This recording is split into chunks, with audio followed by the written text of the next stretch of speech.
मधुमक्खियों की रानी का रहस्य गहरे जंगल के बीच एक बहुत बड़ा मधुमक्खी का छत्ता था, जिसे सभी जानवर शहद महल कहते थे। इस महल की रानी मधुमक्खी, जिसे रानी मधुलता कहा जाता था, बहुत रहस्यमयी थी। किसी ने उसे वर्षों से नहीं देखा था, लेकिन कहा जाता था कि वह जंगल के सबसे मीठे और जादुई शहद की रक्षक थी। एक दिन जंगल में रहने वाले दो नटखट बच्चे गुड्डू और चिन्नी शहद महल के बारे में सुनकर उसे देखने निकल पड़े। रास्ते में उन्हें एक बूढ़ा कछुआ मिला, जिसने उन्हें चेतावनी दी, शहद महल तक पहुंचना आसान नहीं, वहां कई रहस्य और चुनौतियां हैं। लेकिन गुड्डू और चिन्नी बहुत जिज्ञासु थे, इसलिए उन्होंने अपनी यात्रा जारी रखी। जैसे ही वे छत्ते के पास पहुंचे, उन्हें महसूस हुआ कि वहां अजीब सी खामोशी थी।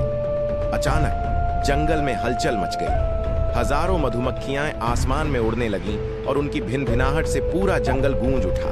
तभी एक चमकती हुई सुनहरी मधुमक्खी उनके सामने आई। ये कोई और नहीं बल्कि खुद रानी मधुलता थी। रानी मधुलता ने बच्चों को बताया कि उसके छत्ते का जादुई शहद जंगल को स्वस्थ और हरा भरा बनाए रखता है, लेकिन कुछ लालची शिकारी उसे चुराने की फिराक में थे। बच्चों ने वादा किया कि वे इस रहस्य को किसी को नहीं बताएंगे और जंगल की रक्षा में मदद करेंगे। रानी ने उन्हें एक छोटे से घड़े में थोड़ा सा जादुई शहद दिया और कहा, यह शहद सिर्फ जरूरत के समय ही इस्तेमाल करना, यह तुम्हें कभी भी मुश्किल से बाहर निकालेगा।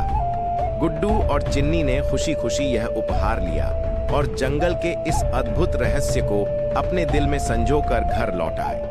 अब वे जंगल के रक्षक बन चुके थे और जब भी किसी मुश्किल में होते, जादुई शहद उनकी मदद करता। अगर आपको यह स्टोरी अच्छी लगी हो तो चैनल को लाइक, सब्सक्राइब और शेयर जरूर करें। आपकी सपोर्ट से हमें और रोमांचक कहानियां बनाने की प्रेरणा मिलेगी। धन्यवाद।